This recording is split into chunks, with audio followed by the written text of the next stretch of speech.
Hello, I'm Ollie, and this is Criminally, where I talk about crime, pulp, horror, that kind of thing. Today, I want to do what's probably going to be an unusually positive video for Sunday Bollocks. I want to talk about choice.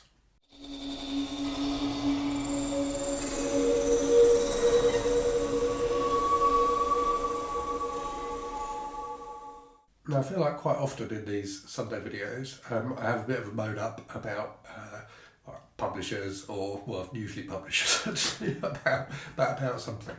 Um, but there's been a few videos that have gone up on BookTube in the last week or two, I suppose, that I've watched and enjoyed and found really interesting.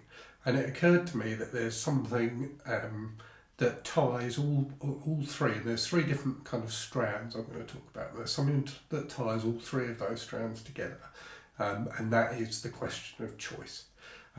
So the three kind of different discussions that I've enjoyed watching have been, so one, people reflecting on Garb August and on reading trash, and on how that has felt to people to go outside their comfort zones and read a different kind of book.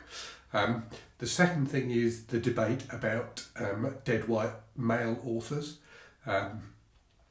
And how people should feel about reading dead white men. And then the third thing is something that's, I guess, come out of the perfect book tag, which is the question of kind of book formats and things like that.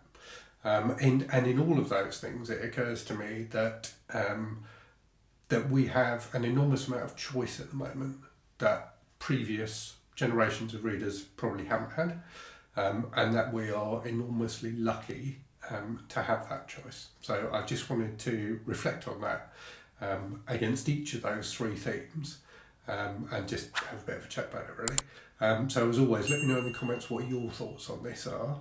I'm interested to see if people share my views or have completely different views or whatever. Let's talk about it in the comments. Before I get into those three things though, I just wanted to say one thing, and that is reading should be fun. So Steve Donoghue talked about this in a video he did a little while ago, and I completely agree. Reading should be enjoyable, and it might be that you get enjoyment from from reading things that educate you, but in your leisure time, you should be reading for entertainment. You should be reading for fun, and fun comes in many different forms. But if you're not enjoying a book, you shouldn't be reading. It's my honest view. So I do struggle with DNFing. I'm trying to embrace it more. But yeah, read for fun and read, so read what you like. Read books you think you're going to like. Don't force yourself to read books you don't think you're going to like. So I wanted to preface the rest of the discussion with that.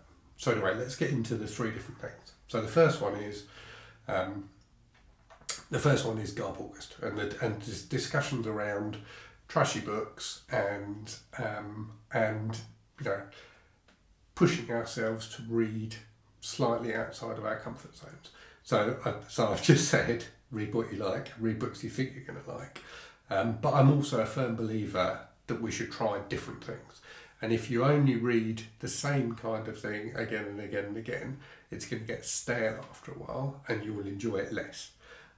So therefore, challenging yourself to read slightly different things, which maybe are slightly outside your comfort zone but have elements of things you enjoy, has got to be a good thing, because it will broaden the range of things, the range of books that you will enjoy in the future, or you suspect you will enjoy. And one of the things that's come out of some of the Garb August videos I've watched recently is the sense that people have found it quite difficult to read just trash. And I found that myself this month. So my trash reading muscles are very well developed. But there have been points in the month when it's felt a challenge to pick up another book that I knew was going to be not particularly deep, shall we say. And I have found myself craving something with a bit more substance at times in the month. I've got over that, and I'm continuing. And I have only read trash for the whole of August. But I know some of my co-hosts and other people who have taken part in Garb August who've tried to have a diet purely of trash have struggled with that. So the whole point for me of Garble was to get people reading different things and to get people reading outside of their comfort zones. And I think, many people have been involved in it, which is brilliant. And I think most of those people have enjoyed at least some of the things that they've read. And maybe, things they didn't necessarily expect to enjoy because they were, in some cases, they've gone well outside of their comfort zone. So hopefully it's been a really positive experience for people in terms of, helping open up different avenues of reading for people. But I come back to the point that actually just reading trash for a month is quite difficult. So I think, variety is really important. Variety in reading, I think, is really important. So yes, read things you like, and don't force yourself to read things you think you're not going to like. But be mindful of the fact that the more you read the same kind of book, the less enjoyment you'll get out of it. In my experience, there's that kind of diminishing returns thing, isn't there? So I think variety in reading is really important. And the good news is that I think, living today, we have access to a much broader variety of books than people have ever had before. So I've talked in a video a little while ago about just the sheer volume of books that are being published at the moment. There's a huge number of self-published books coming out every week, and authors have the freedom to just publish work themselves in a way they've never had before. So the amount of variety and choice out there at the moment is phenomenal, and publishers are also exploring their back catalogues, particularly on Kindle, and publishing new editions of books that may have been out of print for a while. Plus, you've obviously got things like eBay where you can, fairly easily get hold of books that aren't available anymore, that aren't in print anymore. So there is a huge amount of choice out there for us as readers, which is brilliant, and it can make it easier for us to explore different kinds of books than it may have been in the past, where the only way to get those books was to go into a physical bookshop and find them. Now we can explore the whole history of literature, if you like, through eBay and Kindle and things like that. So I think it's wonderful. So the second aspect, I suppose, of variety is thinking about the range of authors that we read and the range of different voices that we read. And this is where the kind of Dead White Guys discussion comes in. So it is, a clear fact that the vast majority of the great works of literature, if you want to, I don't normally talk about literature on the channel, but the vast majority of the great works of literature, as recognised in, the Western canon, were written by dead white guys. Obviously not dead when they wrote the books. And what we are seeing today, now, is a bit of a movement in literary circles against that, and championing of a diverse, broader range of different voices, and I think that's a good thing. I think that can only be a good thing, and the fact that there are discussions about this happening, I think is brilliant. And I've watched a couple of really good videos over the last week or so. One from Mark at Book Time with Elvis, and one from Matt Wall, kind of discussing this and saying that we should not feel ashamed of reading Dead White Guys. The fact that there are these discussions around a broader range of voices and things like that doesn't take away from the fact that there are many great books that have been published by been written by white men. But the fact is that the point we are at now in the kind of evolution of our culture is that a broader range of voices is being championed and talked about, and that's brilliant. Mark quoted a fact in his video,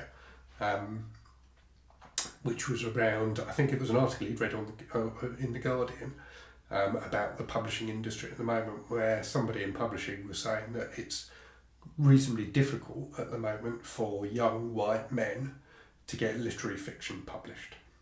And that, I'm sure that's true. But it kind of, instinctively it feels true, that it will be more difficult now for young white men to get literary fiction published than it has been in the past. I'm willing to bet that it's still easier for young white men to get literary fiction published than it has been at any point before now for young black women to get literary fiction published. So whilst that may feel difficult for the young white men who can't get their books published, I think overall I would much rather see a broader range of voices out there. And we're seeing that increasingly at the moment, and I think it's great. When I think about my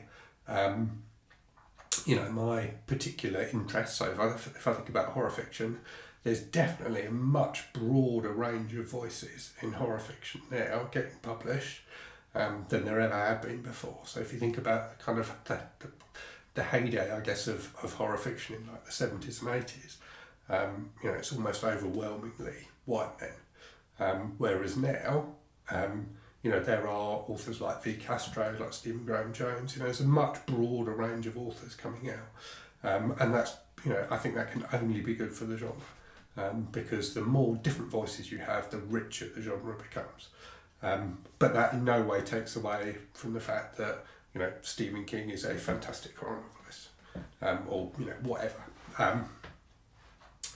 So we've got a broader range of voices now than ever before. And that is also a good thing. So it's another type of choice, isn't it? And we can choose which of those authors we read. It's completely up to us. One thing I am conscious of, though, is that as a white man, for my entire life, it has been very easy for me to read books written by people like me. And it is still very easy for me to read books written by people like me. And that's not true for everybody. So I really welcome the broader range of voices that are, that are there in horror fiction and publishing generally, because I personally enjoy reading about things from the perspective of people who are, in some way different to me. But also, I do reflect on the fact that it's always been easy for me to read books that were by people like me, and that's not true for everybody. So as well as it being great for me personally that I can read from a wider range of voices now, I also think it's even more important that people who aren't white men have easier access to authors whose experiences of life is closer to theirs. So again, I think that's a huge positive. And then the final thing really is about format. And there's been discussions about different formats of books as part of the perfect book tag.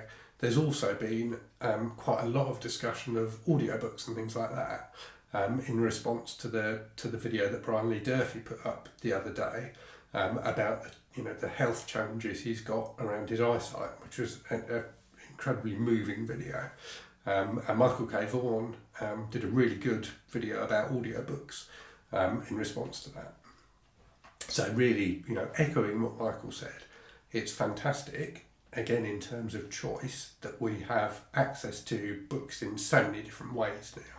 So, we've got physical books, we've got ebooks, and I've already talked about the fact that there's such a broad range of stuff available on Kindle. And we've also got, more access to audiobooks than ever before. So the audiobook, business seems to be booming at the moment. And again, that's fantastic because it gives people like me who can read and enjoy books in any of those formats, it gives me more choice. But more importantly, it gives people who, for whatever reason, and it could be, it could be eyesight, or it could be, they've got arthritis in their hands and find it difficult to hold books. It gives them access to books more easily than has been true in the past. So again, it's about choice. And I reflecting on all of those things, I think we are enormously lucky to be living today when we have access to all of that variety, and where readers like me who don't need that variety can still benefit from it. But as I keep saying, most importantly, the people who do need that variety, either because their their ethnicity or their sexuality or their gender has been underrepresented in fiction in the past, or because they have some kind of health issues that make it difficult for them to read a traditional book. Those people have access to literature that would have been very difficult for them to access before.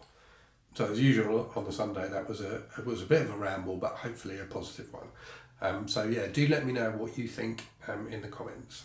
I personally am delighted by the amount of choice that's available to me at the moment, as I've said, in terms of formats, in terms of the availability of different genres and things like that, and particularly the availability of books by authors from a much broader spectrum than has been typically true in the past.